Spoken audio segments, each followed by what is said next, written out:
Queridos alumnos, bienvenidos a la grabación del tercer epígrafe del bloque 1, Conquista y romanización de la península ibérica, principales aportaciones romanas en los ámbitos social, económico y cultural.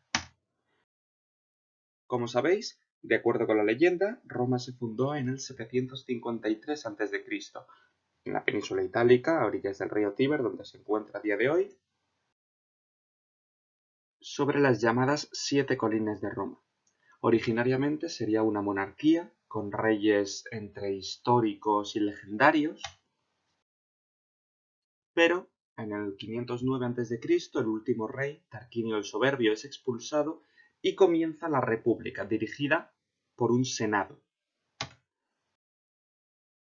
Roma pasará de ser una simple ciudad a convertirse en un verdadero estado que domina las tierras a su alrededor, primero en la península italiana y después más allá a lo largo del Mediterráneo. No será al estilo de los griegos y los fenicios una mera unión de colonias comerciales, sino verdaderas conquistas militares por la fuerza de las armas. De esta forma, vemos que desde su emplazamiento originario, en el lugar en el que hoy en día se encuentra, se expande por la península italiana y después a través del Mediterráneo, en guerras contra los griegos y contra los cartagineses, en lo que se conoce como las guerras púnicas. Después continuará expandiéndose por los territorios europeos, los territorios asiáticos y norteafricanos, de forma que, a la muerte de César, habían alcanzado todo el territorio que está marcado en color rojizo. Van a ir fundando ciudades y colonias en diferentes territorios y muchas de ellas en Hispania, el nombre que le dieron a Iberia, que se convertirá pronto en uno de los territorios más importantes para Roma. De esta forma, la conquista romana de Hispania la dividimos en una serie de fases. Los romanos están en este territorio desde el siglo III a.C., comenzando fundamentalmente en el 218 a.C., hasta el siglo V después de Cristo, cuando tienen lugar las invasiones germánicas y cae el imperio, en el 476. La conquista propiamente dicha, es decir, la lucha militar que le permite dominar los territorios, se lleva a cabo en tres etapas. La primera, desde el desembarco en Emporión al comienzo de la Segunda Guerra Púnica en el año 218 a.C., hasta el 197 a.C., ya terminada la Segunda Guerra Púnica, en el cual Hispania se divide en dos provincias, Citerior y Ulterior. Después comienzan lo que se conoce como las guerras celtíberas y lusitanas contra estos dos pueblos indígenas de la península, hasta el año 29 a.C., cuando comienzan las guerras cántabras, en la última etapa. Finalmente, en el 19 a.C., toda Hispania ha sido conquistada por los romanos. La primera etapa, por lo tanto, está directamente ligada a la Segunda Guerra Púnica, es decir, la guerra entre romanos y cartagineses. Los cartagineses, que como sabemos era un pueblo norteafricano que se había ido expandiendo por la península, un pueblo guerrero muy importante, que había controlado las rutas comerciales en torno a Cerdeña, que se había expandido por Hispania, etc., se enfrentará en numerosas ocasiones contra los romanos. En la Primera Guerra Púnica salen derrotados y tienen que pagar unos grandes tributos a los romanos. Para ello, intentan recaudar riquezas, impuestos y botines de guerra de los pueblos de Hispania y se van expandiendo hasta el sur del Ebro. Los romanos, que consideran este avance peligroso, firman un acuerdo de forma que el Ebro es la línea divisoria. Al sur del Ebro estarán los cartagineses. Pero los propios romanos llegan a un acuerdo con Sagunto, que está al sur del Ebro, rompiendo el tratado. En cualquier caso, aumentan las tensiones y estalla la Segunda Guerra Púnica, por el cual los romanos intentan derrotar a los cartagineses y los cartagineses, con grandes generales de la familia Barca, como Aníbal, Amílcar y Asdrúbal, intentan derrotar a Roma. Por ejemplo, es muy importante, lo tenemos aquí marcado con la flecha roja, la ruta de Aníbal cruzando primero los Pirineos y después los Alpes para tratar de conquistar Roma en su propio territorio. Es el famoso cruce de los Alpes en elefante que llevó a cabo Aníbal. Por parte romana tenemos grandes generales como será Publio Cornelio Escipión, que es quien entra en la península ibérica por parte romana para enfrentarse a los cartagineses y a algunos de sus grandes líderes como Aníbal Barca. De esta forma, y tras algunos de los encuentros militares más importantes de la antigüedad, llegamos a la victoria romana en la batalla de Zama, muy cercana a Cartago, en el cual los cartagineses son definitivamente derrotados. Solamente les quedará el territorio en torno a la propia ciudad de Cartago, que en la Tercera Guerra Púnica acabará siendo totalmente destruida.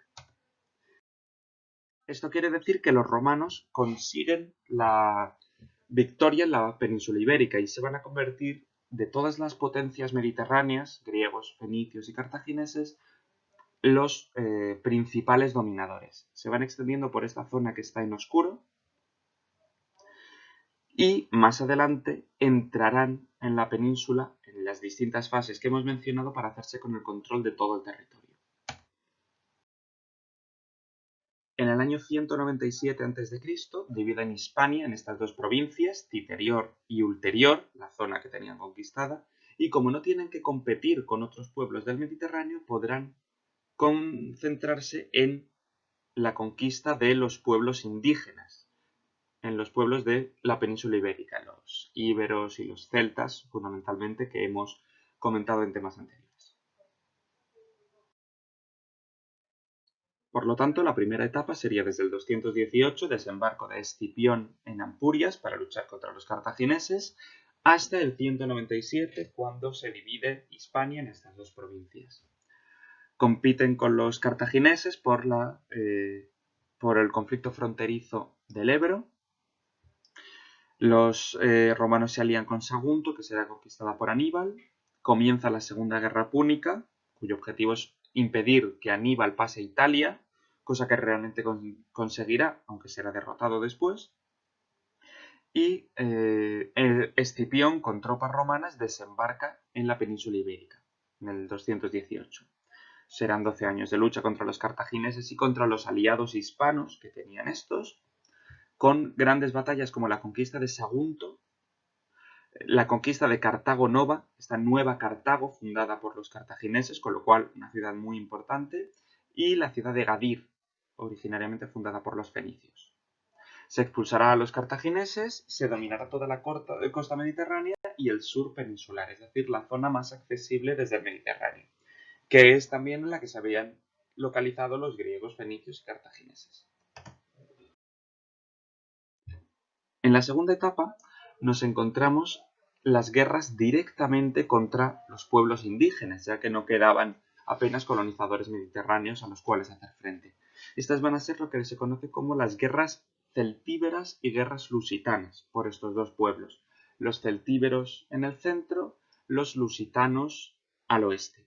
Concretamente, entre los lusitanos destaca Viriato, un líder que comienza una guerra de guerrillas. No podía derrotar a los romanos en un enfrentamiento de ejército contra ejército, ya que las legiones romanas eran las más poderosas del mundo, así que mediante emboscadas, pequeños ataques, etc., planta cara durante muchos años. Al final será derrotado porque los romanos sobornan a algunos de sus lugartenientes para que le asesinen mientras duerme. Una de las grandes batallas de esta guerra será la conquista de Numancia, que se convertirá en un sinónimo de resistencia heroica porque la ciudad de Numancia, estando sitiada, asediada por los romanos, decidirá resistir hasta la muerte y cuando se quedan sin alimentos y sin forma de continuar la lucha, se quitan la vida, de forma que los romanos conquistan una ciudad totalmente vacía. Se convertirá en uno de los grandes mitos nacionales de España. Más adelante, y en esta misma segunda etapa, tienen lugar las guerras civiles romanas.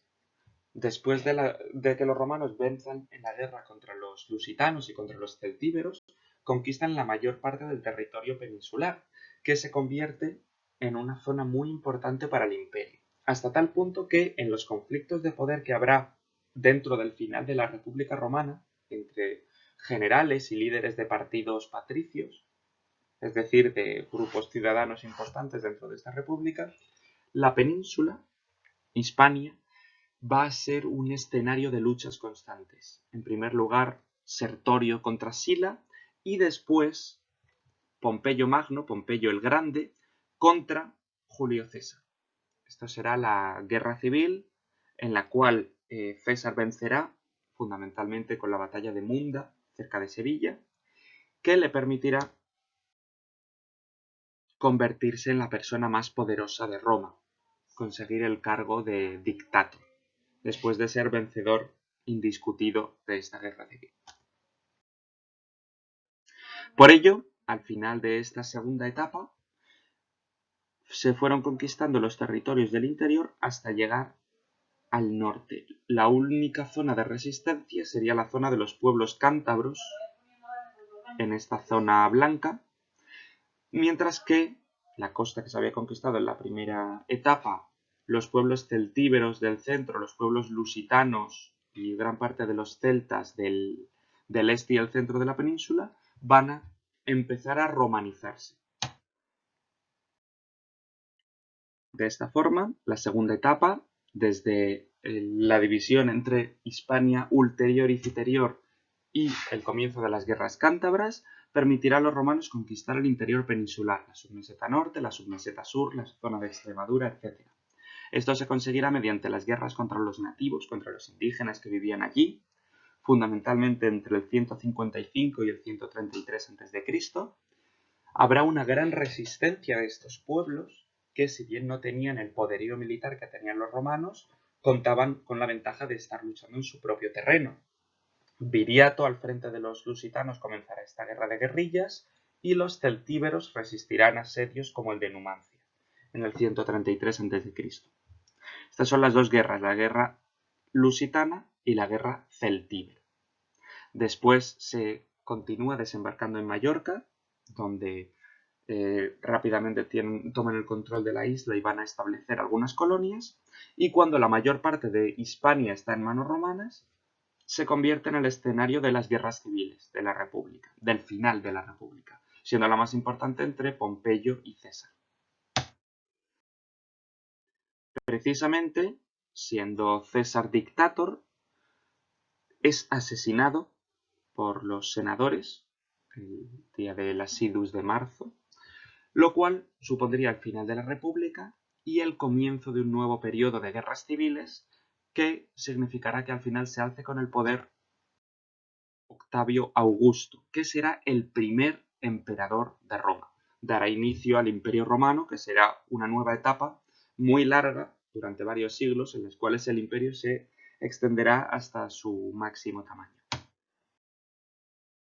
Y, entre otras cuestiones, se expande por lo que le quedaba de la península ibérica, que es solamente, como hemos comentado, esta zona del norte de aquí. Serán las guerras cántabras, en las cuales se enfrentan a estos últimos pueblos y les derrotan. Además, para establecer un dominio claro sobre la península ibérica, se fundan ciudades como Emérita Augusta, llamada así por Octavio Augusto, que es la ciudad de Mérida, hoy en día. Esta será una ciudad para los veteranos. Los legionarios romanos eran soldados profesionales que, cuando llegaba el final de su contrato, conseguían grandes beneficios, y uno de ellos es la posibilidad de retirarse en las ciudades de los pueblos conquistados, lo cual en realidad era un movimiento muy inteligente porque permitía, en caso de un alzamiento de los indígenas o de una revuelta, tener una ciudad llena de soldados veteranos que podían ser reclutados en caso de necesidad. De esta forma, con el Imperio Romano se consigue la máxima extensión, el imperio más grande hasta la fecha, y no solamente será una conquista militar, sino también una inmensa expansión cultural, que es lo que conocemos como la romanización, fundamentalmente a través de estas ciudades que se crean o a través de las ciudades que se conquistan y se adaptan al modelo romano, se irán transmitiendo las instituciones, las creencias, la lengua, las leyes, las costumbres de los romanos. El imperio será dividido en una serie de provincias que estarán gobernadas desde Roma. El imperio tendrá unos límites, unos limes, las fronteras establecidas, y durante un largo periodo conocido como la Pax Romana, la paz de Roma, se concentrarán en la gestión del imperio. Uno de los elementos más importantes de la cual es precisamente esta romanización. Por lo tanto, la tercera etapa, que incluye básicamente las guerras cántabras, del 29 al 19 a.C., será el sometimiento de los cántabros, los astures y los galaicos por Octavio Augusto, el emperador, que quería precisamente reforzar su imagen de emperador de los romanos a través de las victorias militares y a través de la fundación de ciudades como Emérita Augusta, Mérida, Astúrica Augusta, Astorga, en tierras de los Astures, y la propia ciudad de Legio, de León, llamada así por la Legio Séptima Gemina, es decir, la Legión Séptima, que se había establecido allí, era un antiguo campamento militar.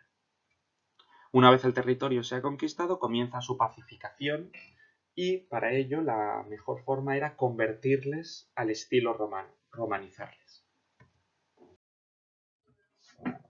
Por lo tanto, durante el Imperio Romano, una etapa de esplendor y prosperidad, y concretamente durante la Pax Romana, este gran tiempo de paz que permite la mejor gestión interna, la división en provincias, como vemos en este mapa, se producirá lo que conocemos como la romanización, un proceso de aculturación, de obtención de una cultura externa, la cultura romana, con todo lo que implica de las instituciones, las leyes, la lengua, etc. La herramienta, el instrumento fundamental de esta romanización serán precisamente las ciudades. Hemos hablado de Emérita Augusta, fundada por Octavio Augusto, por el emperador, pero habrá muchas más. Todas ellas seguirán el trazado romano, un sistema en cuadrícula, un sistema ortogonal con el Cardus y el Decumanus, con los grandes edificios públicos, los foros para el establecimiento de un mercado, la discusión de los asuntos públicos, etc. Y grandes infraestructuras como puentes, calzadas, murallas, que permitirán una facilidad de vida y además un estilo de vida muy atractivo para pueblos nativos. Si bien ya hemos dicho que mediante guerras y campañas militares se conquistará por la fuerza de las armas a muchos de estos pueblos, habrá otros que voluntariamente se unan al imperio porque veían un estilo de vida claramente superior. Una muestra de esta cultura serán las construcciones de grandes infraestructuras públicas que perviven incluso a día de hoy, como los puentes, los acueductos para el transporte de agua a las ciudades, o especialmente las calzadas, que permitían un transporte de personas, mercancías, ejércitos a una velocidad impensable en aquel tiempo, incluso cuando se viajaba a pie, estaban perfectamente reguladas, eran fáciles de transitar, lo que aumentaba la conexión del imperio al máximo posible con la tecnología de aquella época. Hasta tal punto que el famoso dicho de todos los caminos llevan a Roma era verdaderamente cierto. Si vemos un plano de las principales calzadas del mundo, vemos como claramente Roma es el centro de una gigantesca red que ocupaba desde Portugal hasta Oriente Próximo y desde Escocia hasta el Sáhara. Una parte imprescindible de este control será la división en provincias dirigidas por gobernadores. Originariamente serían dos, España ulterior y citerior en la costa mediterránea. Después se expandirán la tarraconense o tarraconensis, según en castellano o en latín, con capital en Tarraco, Baética o Bética, aproximadamente en Andalucía, con capital en Córdoba, y Lusitania, el territorio de los lusitanos, como hemos dicho, que es básicamente la mitad de Portugal y Extremadura, con capital en Emérita Augusta, Mérida. Posteriormente, esta división aumenta, el tarraconense se reduce, se crea Galaecia, Lucus Augusta, Lugo, Lusitania permanece más o menos igual, Bética permanece más o menos igual, Cartaginense con la capital en Sagunto, y después se creará Baleárica, de las Islas Baleares. La cultura romana, ya lo hemos dicho, era extraordinariamente rica y variada. Por supuesto, los grandes frutos de esta solo estaban al alcance de los más ricos, de los más poderosos, porque era una sociedad también altamente jerarquizada en distintos órdenes, pero resultaba muy llamativa, muy vistosa incluso para los pueblos que no eran romanos. Precisamente por esto, la influencia de Roma tendrá muchísimo papel en la historia de la humanidad. Se desarrollará durante muchísimos siglos, pues incluso los enemigos de Roma copiarán muchísimos elementos de estos. Por lo tanto, la romanización será más intensa en la costa, porque es a donde llegan los romanos en primer lugar y por lo tanto a donde más tiempo van a estar. Se intensificará, como hemos dicho, con la Pax Romana, y se basará en esta red organizativa y de construcciones que hemos comentado.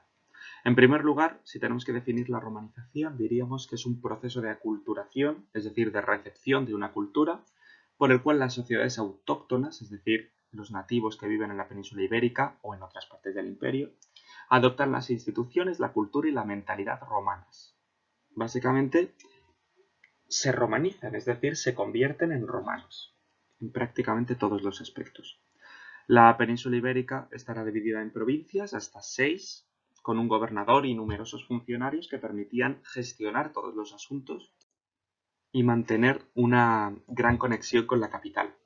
Las ciudades serán estos grandes nodos de la romanización y de la organización del territorio. Existirían ciudades nuevas creadas por los romanos: Hispalis, Sevilla, Itálica, Barcino, que es Barcelona, Valencia, que es Valencia, Cásar Augusta, que es Zaragoza, Emérita Augusta, que es Mérida, ya lo hemos dicho, Tarraco, que es Tarragona, etc.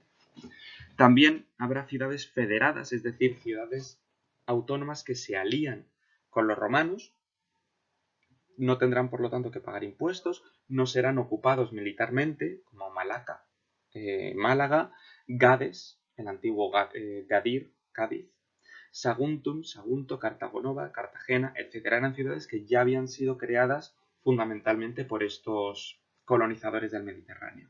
Y finalmente aquellas ciudades conquistadas militarmente a las cuales se les exige la romanización, como la propia Numancia, que tendrá una Numancia romana. Construirán todo tipo de infraestructuras públicas de gran calidad: acueductos, puentes, calzadas, grandes monumentos como los Arcos del Triunfo, las columnas, etc. Edificios públicos como los templos, las basílicas, que eran lugares de reunión para asuntos políticos, no eran edificios religiosos. Las termas para los baños públicos, los teatros, los circos, para las carreras de cuadrigas, por ejemplo, los anfiteatros, para las peleas de gladiadores, y la sociedad, que era una organización muy jerarquizada, es decir, muy claramente dividida. Estaba separada en, por un lado, los colonos de origen romano, los pueblos latinos, que eran la élite de la sociedad, los más importantes de los cuales formaban lo que se conoce como el orden senatorial, porque eran los que podían conformar el senado. Las élites indígenas, es decir, los antiguos jefes y antiguos nobles de los pueblos indígenas, que formaban lo que se conocen como los caballeros. Los indígenas libres, que eran la plebe, es decir, el pueblo llano, los artesanos, los comerciantes, los campesinos, los soldados, etc. Después los libertos, que eran antiguos esclavos, y finalmente los propios esclavos, que estaban en lo más bajo de la sociedad. La estructura era patriarcal, la familia estaba dirigida por el pater familias, por el padre, la mujer estaba sometida a las atribuciones de primero el padre, luego el marido y después los hijos, aunque es cierto que tenía mayores libertades las que concedían a las mujeres otros pueblos de la época. Pero en cualquier caso seguía siendo una sociedad muy dividida, muy dirigida, como hemos dicho, por el pater familias.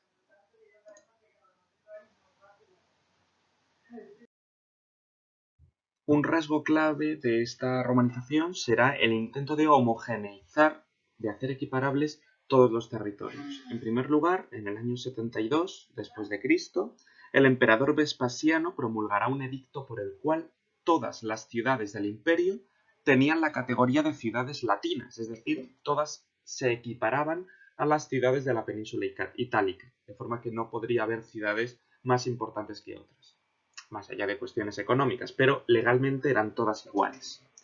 Más adelante, en el año 212 después de Cristo, el emperador Caracalla promulgará otro edicto por el cual se proclama la ciudadanía universal, lo que quiere decir que todos los habitantes del imperio, salvo los esclavos, eran considerados ciudadanos del imperio, por lo tanto tenían una igualdad de derechos.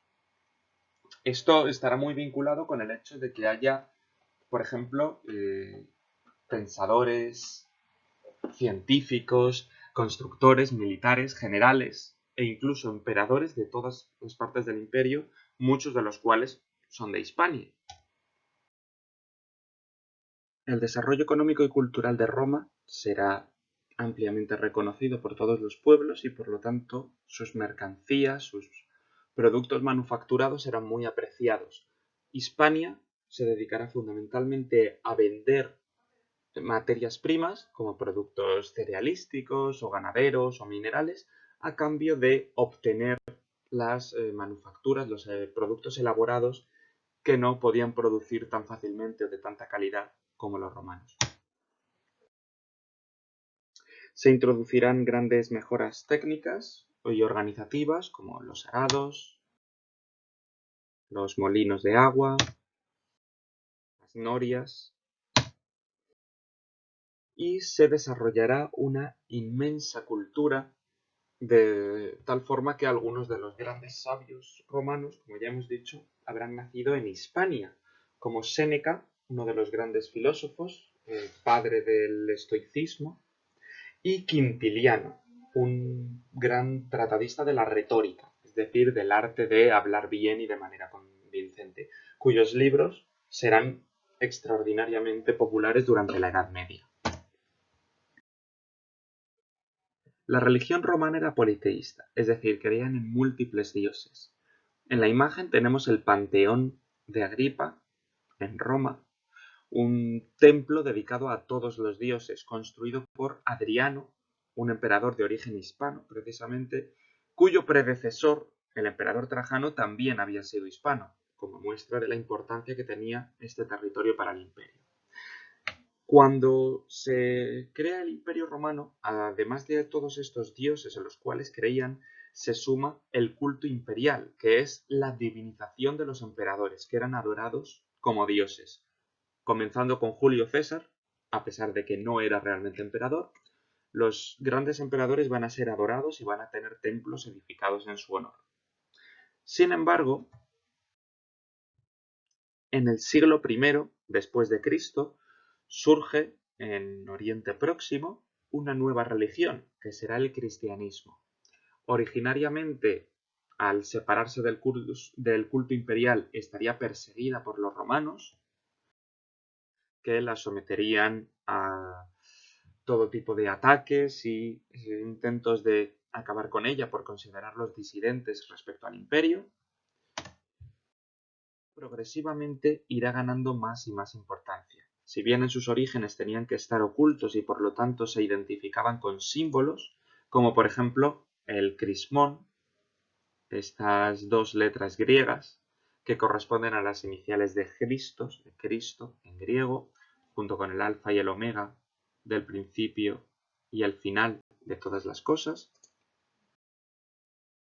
o el pez, una de las imágenes más conocidas, a día de hoy aún en uso por ciertos grupos cristianos, que se creó porque la palabra griega para pez, ictus, es un acrónimo, es decir, sus iniciales forman la frase Jesucristo, Hijo de Dios, Salvador. De forma que, simplemente representando un pez, podían expresar sus creencias sin ser descubiertos por los romanos. No obstante, a medida que va pasando el tiempo, la situación de los cristianos va a cambiar enormemente, van a ir ganando adeptos entre la población, se va a ir haciendo una religión cada vez más popular, hasta que en el siglo IV, es decir, en torno al año 300, acabará siendo aceptada como una religión más. Según la leyenda, el emperador Constantino tendría un sueño antes de una batalla en la cual se le apareció una voz que le dijo in hoc signum vincit, es decir, bajo este signo vencerás, bajo el signo de la cruz. Según la tradición, él llevó el signo de la cruz a la batalla y venció, y por ello se convirtió al cristianismo.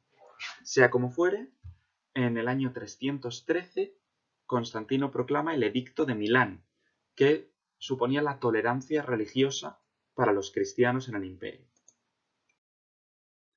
Más adelante, a medida que esta religión se va a ir haciendo más y más popular, en el año 380 después de Cristo, el emperador Teodosio, al que vemos representado aquí, con una aureola de santo, proclama el cristianismo religión oficial del imperio. Por lo tanto, todo este proceso de aculturación romana, es decir, de transmisión de las ideas romanas, ahora se convertirá en un proceso de transmisión del cristianismo, que explica por qué el cristianismo es la religión más habitual de Europa y una de las más extendidas del planeta.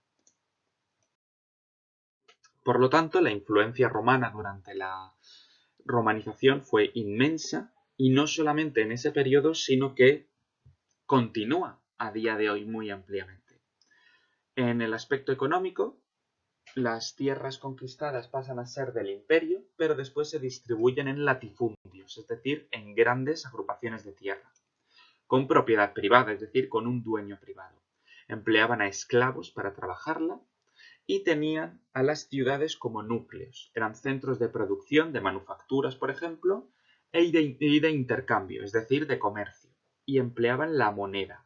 La moneda romana se convierte en una gran moneda de cambio que permitía hacer transacciones comerciales por prácticamente todo el mundo conocido, desde Portugal a Oriente Próximo, desde Escocia hasta el Sáhara. La situación en Hispania será similar a la de una colonia, es decir, sobre todo durante las primeras etapas, producirán materias primas, materias vegetales, materias ganaderas y mineras y las exportarán a Roma, es decir, exportan productos agrícolas y ganaderos, cereales, vid, olivo, esparto y los propios productos del ganado como la carne de los animales, la lana de las ovejas, etc. Productos minerales, oro, plata, cobre, estaño y mercurio. Los romanos serían muy grandes explotadores de las minas que existían en la península. Y esclavos. Y a cambio se importarán objetos de lujo y manufacturas. Productos que eran más difíciles de obtener en Hispania. La cultura transmitida por los romanos va a ser amplísima, con una grandísima influencia incluso a día de hoy. Para empezar, la lengua común de todo el imperio, que será el latín, que se irá transformando a lo largo de los siglos para dar origen a las lenguas latinas que conocemos hoy. El español, el francés, el italiano, el rumano, el corso, el catalán, el gallego, el occitano, el retorromance, etc. La religión, originariamente politeísta, y el culto imperial, y posteriormente el cristianismo, que aparece en el siglo I después de Cristo con la figura de Jesucristo, pero que se irá expandiendo desde el siglo III fundamentalmente y será aceptado en el siglo IV. Muy importante también el derecho romano, es decir, las leyes romanas cuyos códigos legales regían todo el territorio y que serán aceptados durante muchísimos siglos posteriormente. Y a día de hoy sigue siendo estudiado y sigue siendo una fuente de derecho para el derecho actual. Y el urbanismo, no solamente la creación de nuevas ciudades, sino la función de estas ciudades y el aspecto que tenían las ciudades. El plano ortogonal, el cardo y el decumanus, etc. Todo ello se conseguirá gracias a la cohesión con el imperio. Ya hemos dicho cómo en el año 72 después de Cristo Vespasiano concede a todas las ciudades el carácter de ciudades latinas y cómo en el 212 después de Cristo el emperador Caracalla concede la ciudadanía romana a todos los habitantes. Y, por supuesto, numerosas figuras importantísimas en todos los campos. Séneca, Quintiliano, Marcial, en el campo del pensamiento, emperadores como Trajano, Adriano y Teodosio, obras artísticas como los templos, el templo de Diana en Mérida, los teatros como el de Mérida, anfiteatros como el de Itálica, grandes obras de ingeniería, las calzadas, los puentes, las murallas, los acueductos que hemos estado comentando. Con ello termina nuestro epígrafe, con lo cual, si tenéis cualquier duda o pregunta, no dejéis de consultarme. Y lo que tendremos que resolver en clase será cómo ha cambiado Roma nuestro mundo. Pensad en ello y lo discutiremos el próximo día. Muchas gracias.